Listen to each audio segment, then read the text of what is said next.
Great, so Kris, tell us about the Twitter news that they might extend the number of characters that someone can use to 10,000. I think it's quite interesting considering that part of Twitter's charm is the fact that you've got 140 characters to try and tell your story in. But I can see on the other side how people are starting to take photos of text to try and get around the fact you've only got the limit. So do you think it's a good thing or a bad thing?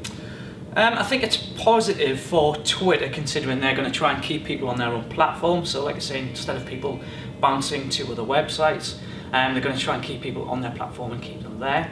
It's not really going to change for the end user because you're still going to have the headlines in the top where when you click on, it'll drop down and you can see the rest of the article. I just think it's going to be interesting to see how people take it on board and how it progresses. Do you think people are really going to start writing 10,000 character posts on Twitter? I mean, it seems quite a bit away. I mean, I think it gets quite interesting. I don't think people use the 10,000 limit. It's just kind of there to say that you can use more than 140 characters. I'd be really surprised if people do use the full amount because, I mean, you can do a dissertation in 4,000, so exactly. Why exactly would you do it? And what do you think it means for someone working in digital or PR people?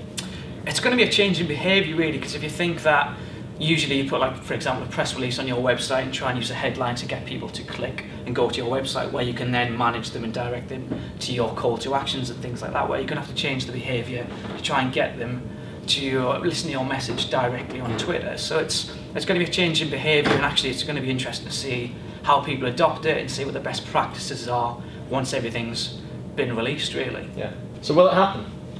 Yeah, I think it will. If you look at what Jack Dorsey's done, the CEO of Twitter already, he's kind of brought in this moments feature, and it's clear that he really wants to take Twitter to new places, try new things, and really compete with the likes of Facebook. So will it come in? Yeah, definitely, I think it will.